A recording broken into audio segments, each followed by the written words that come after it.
The Inferno starts with Dante, the protagonist and narrator of the poem, as prey to a crisis which robs him of the knowledge necessary to getting himself out of trouble.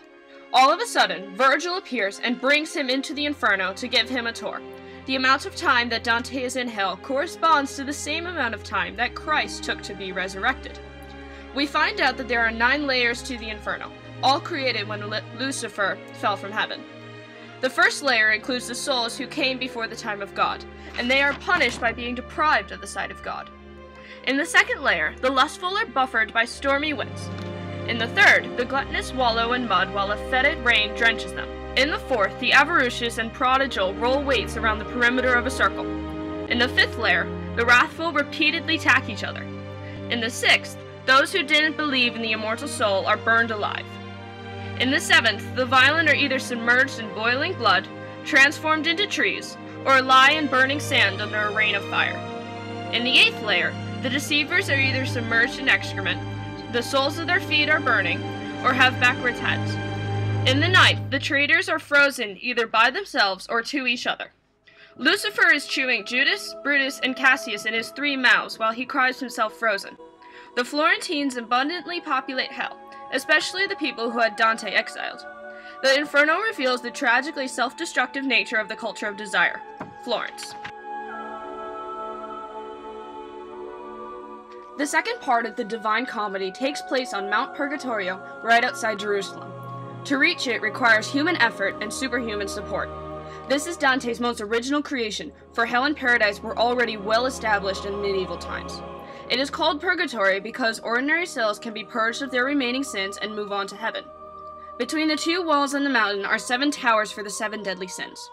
The souls purge these sins in different ways: relief for pride, disembodied voices for envy, ecstatic visions for wrath, running spirits for sloth, prostrate souls for avarice, voices from trees for gluttony, and singing for lust. Biblical materials form the backbone of Purgatory's re-education program.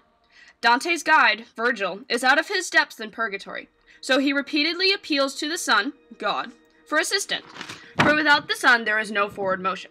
Since time is very precious to the people in Purgatory, so it ought to be all the more so to the Florentine people, whose salvation or damnation remains uncertain until the moment of death.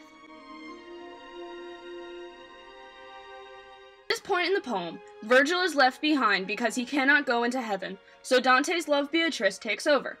Dante's ascent into paradise is also a return to his origins. Paradisio acknowledges the gap between memory and experience, as well as between psychological categories and language itself. All things have order among them, and this is a form that makes the universe like God himself. Like the Inferno, paradise consists of 9 spheres. Each sphere is distinguished by its astronomical particularities and named after a god or goddess in the Roman Parthenon.